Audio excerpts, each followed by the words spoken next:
હજારો વખત કથા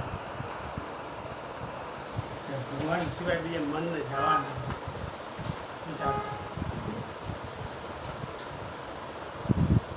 આને પતિવ્રતાની ટેક કહેવાય, આને પતિવ્રતાની ભક્તિ કહેવાય. આવી તુલસીદાસને પતિવ્રતાની ભક્તિ હતી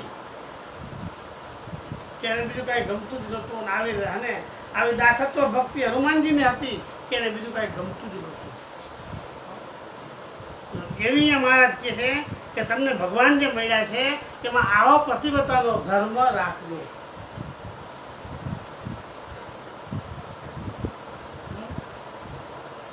પતિવ્રતાનો ધર્મ અચળ કરી પાડજો. આ પતિવ્રતાનો ધર્મ પાડવો આપણે કેના છે, આપણે કેના છે ને શું કરી રહ્યા છે એ એક મગજમાં ઉતારવું. આપણે પ્રત્યક્ષ ભગવાનના છે, આ મગજની અંદર ઉતારવું કે આપણે પછી બીજું કાંઈ ગમે નહીં ભગવાન સિવાય. આને પતિવ્રતાની ભક્તિ કીધી કે એને બીજું કાંઈ ગમે જ નહીં. એટલે અને પછી બીજા ભગવાન નથી એમ નથી. બીજા જે કાંઈ અવતારો પહેલા થઈ ગયા એ બધા ભગવાન જ છે, પણ આપણે તો પતિવ્રતાની ભક્તિએ ભજન કરવાનું છે. એટલા માટે પ્રત્યક્ષ ભગવાનમાં જ આપણે પતિવ્રતાની ટેક રાખવાની છે, બીજે નહીં. હા, બીજે દેવ મંદિર આવે નમસ્કાર કરવા, બીજે દેવ મંદિર આવે ને તો નમસ્કાર કરવા, પણ મારો ધણી છે એમ માની નહીં. મારો ધણી છે એમ માની નહીં, મારો ગુરુભાઈ છે એમ માની, મારા મોટા ગુરુ. સ્વામિનારાયણ ભગવાન વચનામૃતમાં કહે છે શંકર ભગવાનના મોટા ભક્ત છે.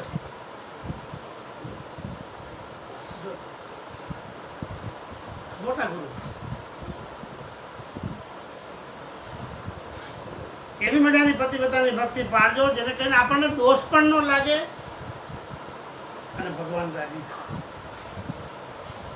જેમ પતિવ્રતા સ્ત્રી હોય પોતાના પતિમાં જ મનને રાખતી હોય, પતિ સિવાય ક્યાંય મન ડોલતું ન હોય, પણ પોતાની પતિની આજ્ઞા કરીને આપણે જે હે ને આપણી ઘરે કોઈ મહેમાન આવે, પતિવ્રતાની ઘરે કોઈ મહેમાન જાય ત્યારે પોતાની પતિની આજ્ઞા કરીને મહેમાન જે આવ્યા હોય એને બધા ગાડલા પાથરી દે, ખાટલા પાથરી, રસોઈ બનીને જમાડે, પોતાના પતિની આજ્ઞા છે. આ પતિવ્રતાની ભક્તિ છે, બધાને જમાડવામાં કઈ વાંધો નથી. પતિની આજ્ઞા જમાડાય રમાડાય કઈ વાંધો નથી. પણ શાસ્ત્ર એમ કહે છે શયન કરવા કેના ભેગું જવાય? પતિવ્રતાની ભક્તિ વાળો જે છે ને એ શયન કરવા છે ને, એ શયન કરવા છે ને પતિ પાસે જાય છે, પતિના રૂમમાં જાય છે. એમ જે ભગવાનનો જે મહાન ભક્ત છે ને આ એનું મન પોતાને મળ્યા એવા જે ભગવાનમાં જે છે. સ્વામિનારાયણ ભગવાન કહે છે કે પતિવ્રતાનું ધર્મ ભગવાનને વિશે રાખો. જેવી પતિવ્રતા સ્ત્રી હોય તેનું મન, રાખની સ્ત્રી હોય ને કદાચ પતિવ્રતા હોય ને એને કદાચ રાજા જેવો મળી જતો હોય ને ધનવાન મળતો હોય તો પણ એનું મન એમાં ડોલે નહીં. અને કદાચ રોગીની સ્ત્રી હોય ને એ પતિવ્રતા હોય ને કદાચ કોઈ નિરોગી હોય ને કોઈ ધનવાન હોય અને કોઈ રૂપવાન હોય એને દેખીને એનું મન ડોલે નહીં. એમ આપણે મળ્યા એવા જે ભગવાન એને મૂકી અને બીજી ક્યાંય પણ મન આપણું બોલવું જોઈએ નહીં. ત્યારે આપણી ભક્તિ સાચી, ત્યારે આપણી ભક્તિને પતિવ્રતા ભક્તિ કહેવાય. ત્યાં સુધી નહીં. જો બધે મન ડોલવા માંડી જાય તો શું કામ? એટલા માટે શાસ્ત્ર કહે છે મન આપણું ક્યાંય બીજે ડોલવું જોઈએ નહીં. એટલા માટે શાસ્ત્ર કહે છે કે પતિવ્રતાનો ધર્મ રાખો અને પોતાના પતિનું કોઈ ઘસાતું બોલે તો તે ઠેકાણે કાયર થઈને ગળી જવું નહીં, અતિશય સુરવીર થઈને જવાબ દેવો. ગઢડા મધ્ય પ્રકરણનું 5મું વચનમાં તો આપણને સમજાવી રહ્યું છે કે કદાચ છે ને તમારા પતિનું કોઈ ઘસાતું બોલતો હોય ને તો તમે એને સુરવીર થઈને જવાબ દેજો, બાકી એનાથી બીતા નહીં. તો તમે ભક્ત કેવો? તમારા પતિવ્રતાની ભક્તિ હોય ને તો તમે કહીએ બધું જાતું કરો પણ ભગવાનને નહીં. શાસ્ત્ર શું કહે છે કે બધું જાતું કરી દેજો પણ ભગવાન નહીં. અરે બધું મળશે પણ ભગવાન નહીં મળે. સ્ત્રી, દીકરા, દીકરી, મા બાપ, હવેલી, અરે હાથ મારની હવેલી હોય, બંગલા બંગલી બધું મળશે, પણ ભગવાન નહીં મળે. માટે કોઈ ભગવાનનું ઘસાતું બોલતું હોય ને તો તે ઠેકાણે કાયર થઈને ગળી જવું નહીં, કહેતા સાંભળી ન લેવું, મૂંઝાઈ ન જવું, અતિશય સુરવીર થઈ અને એને જવાબ દેવો. મારા કહે બીવાનું નહીં, જવાબ નહીં દેવો. મારા પતિનું ઘસાતું બોલે તો મારાથી સહન કેમ થાય? જો પતિનો મહિમા જાણ્યો હોય, પતિ પોતાની ભક્તિને જો સમજ્યો હોય તો એ બીએ નહીં. માટે મહારાજ કહે છે અતિશય સુરવીર પણ પાજી પાળવની છાયામાં ભગવાનના ભક્તને દબાવવું નહીં. તો ભગવાનના ભક્તને પાજી પાળવની છાયામાં ન દબાવવું. એ ક્યાં લગી હોય? વંડી ઉપર ચોમાસું થાય ત્યારે વંડી ઉપર છે ને ઘાસ, વંડી ઉપર ઘાસ, પછી એને જ્યાં સુધી પાણી મળે ને ત્યાં સુધી લીલું રહે, પણ પાણી 2 દિવસ ન મળે પછી તરત જ સુકાય જાય. આપણે બધા આવા હોય, ભાજીપાલો જેવા છાયા બધા આવા હોય, મહારાજ કહે છે એનાથી દબાવવું નહીં. એ તો આજ છે કાલ નથી, સુકાઈ જવાનું. માટે મહારાજ કહે છે એનાથી દબાવવું નહીં. એવી રીતે સુરવીરપણું રાખજો. અને આ લોકમાં એમ કે સાધુને સમદ્રષ્ટિ જોઈ, પણ એ શાસ્ત્રનો મત નથી. બધા એમ કે સાધુને બધા હરખા, એ શાસ્ત્રનો મત નથી. બધા હરખા કેમ કરતા? બધા હરખા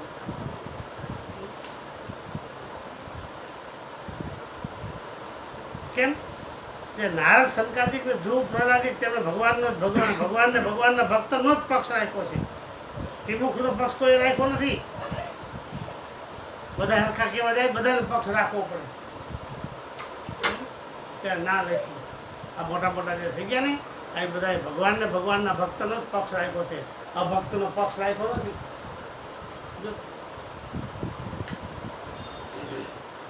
વિચાર કરો, ધ્રુવ, પ્રહલાદ, નારદ, આ મોટા મોટા નામ લખ્યા.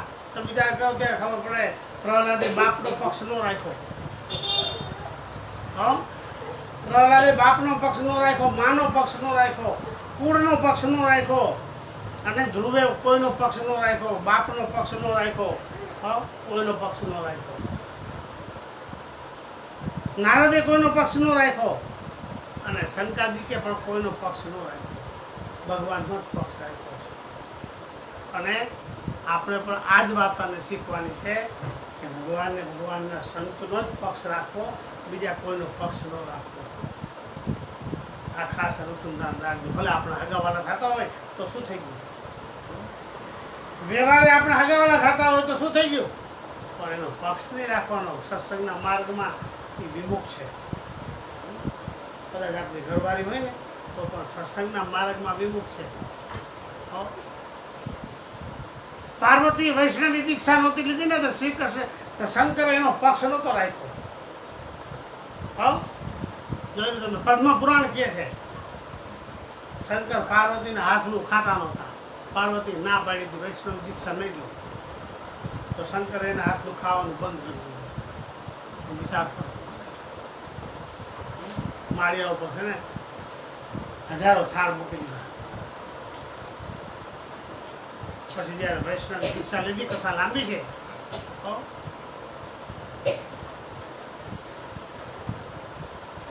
નારદજી આવીને કીધું, પાર્વતીને પૂછે છે શંકરને તમારી ઉપર હેત કેટલું? કે બહુ. શંકર કાંઈ પાર્વતી કે નથી. નારદજી કે તારી ઉપર હેત જ નથી. તો કે એવું બતાડી દો. નારદજી દેવ બતાવ્યું, આ થાળી તારી બનાવેલી છે. નારદ શંકર તારા હાથનું ખાતો નથી. ત્યારે કે ઠીક છે. શંકર નાવા ગયા, નદીમાં ગંદકી નદીના કિનારામાં નાય છે, નાચતા જાય છે. મહિના નાચવા ઘૂઘરા બાંધીને, બાજુ બધું બાંધીને, ત્યારે પાર્વતી બારીમાંથી જોઈ ગયા. ત્યારે પોતે ગયા જઈને કીધું, જે કોઈ હોય આવો મારી સામે. ત્યારે વિષ્ણુ ભગવાન દર્શન દીધા. તો તમે કોણ? ત્યારે વિષ્ણુ કહે છે તારા નાથનો નાથ. તો મારા નાથ તો ભગવાન કહેવાય. તો કે એનો ભગવાન હું છું. વિષ્ણુ કહે તો તમે જો કે મારા નાથના નાથ હો તો મને બતાવો કે આ મારા હાથનું ખાતો નથી કેમ? ત્યારે એને કીધું તમે વૈષ્ણવની દીક્ષા લીધી નથી એટલે ખાતો નથી. આ પદ્મ પુરાણનો દાખલો છે. આ પદ્મ પુરાણમાં હકીકત લખી છે કે તમે છે ને વૈષ્ણવની દીક્ષા લઈ લો ને તો તમારા હાથનું ખાય. ત્યારે પાર્વતી કહે છે મને વૈષ્ણવની દીક્ષા આપી દો. વૈષ્ણવની દીક્ષા આપી ને ત્યારે શંકરને વિષ્ણુભાઈ કહે છે કે જાઓ તમે તમારા હાથનું રાંધો અને તમારું ખાઈ શકો. આ તેની ખાવાનું ચાલુ કર્યું પણ પાર્વતી ગુસ્સામાં હતા એટલે વિષ્ણુ ભગવાન હારું શાક ને રોટલી કરી અને શંકર હારું ધતુરાનું શાક કર્યું અને છે ને આંકડાના પાંદડા હુકા હુકા લઈ આવીને શેકીને આપી દીધા. જો તમે તમારા હાથનું ખાતો નથી. જો તમે શંકરે કેવો પક્ષ રાખ્યો, પોતાની ઘરવાળીના હાથનું પણ ખાધું નહીં. વૈષ્ણવ દીક્ષા નહોતી લીધી ને એટલા માટે. ત્યારે અહીંયા શાસ્ત્ર એમ કહે છે કે નારદ શંકાદિક ને ધ્રુવ પ્રહલાદ તેમણે પણ ભગવાનના પક્ષ ભક્તનો જ પક્ષ રાખ્યો છે, પણ વિમુખનો પક્ષ કોઈ રાખ્યો નથી.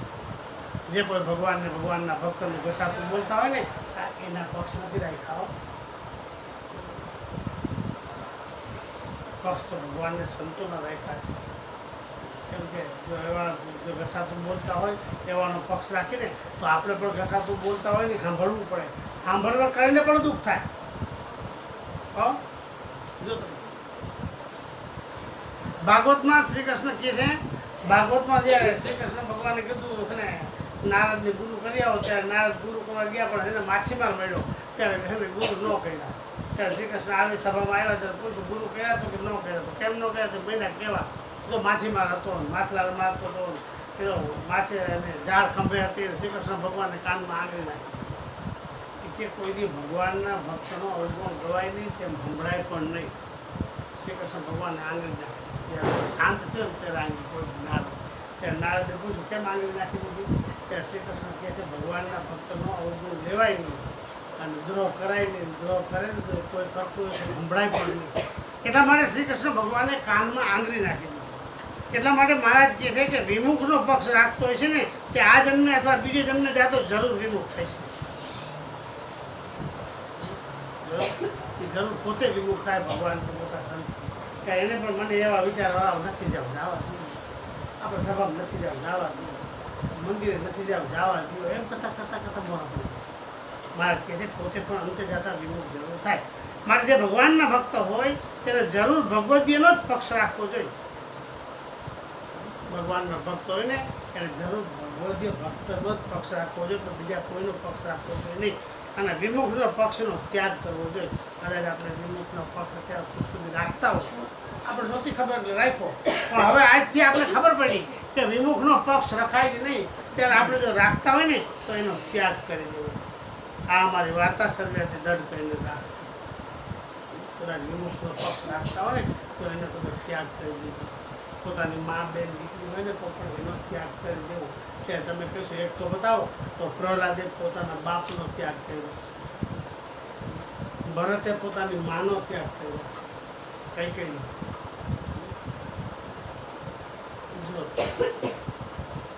ત્યાગ કર્યો. વિભીષણે ભગવાન માટે પોતાના ભાઈનો ત્યાગ કર્યો, રાવણનો.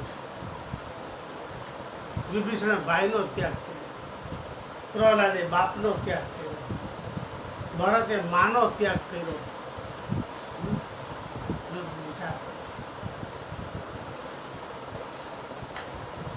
માટે જે ભગવાનના ભક્તનો સંગ છે આ જે કરે તે થાય કરી શકે. લોયાનું ત્રીજું વચનાનું કહે છે જેને ભગવાનને સંતનો માહિતમ્ય જ્ઞાન સહિત નિશ્ચય છે તેનાથી સુસુ ન થાય. બધું કર્યું. જો ભાઈનો ત્યાગ કર્યો, બાપનો ત્યાગ કર્યો, માનો ત્યાગ કર્યો, બધાનો ત્યાગ કરી દીધો. બધાનો ત્યાગ. માટે ભગવાનના ભક્તે ભગવદીયનો જ પક્ષ રાખો, ક્યારેય પણ વિમુક્ષનો પક્ષ ન રાખવો. એ વચનામૃતમ મધ્યનું 5મું વચનામૃત થયું.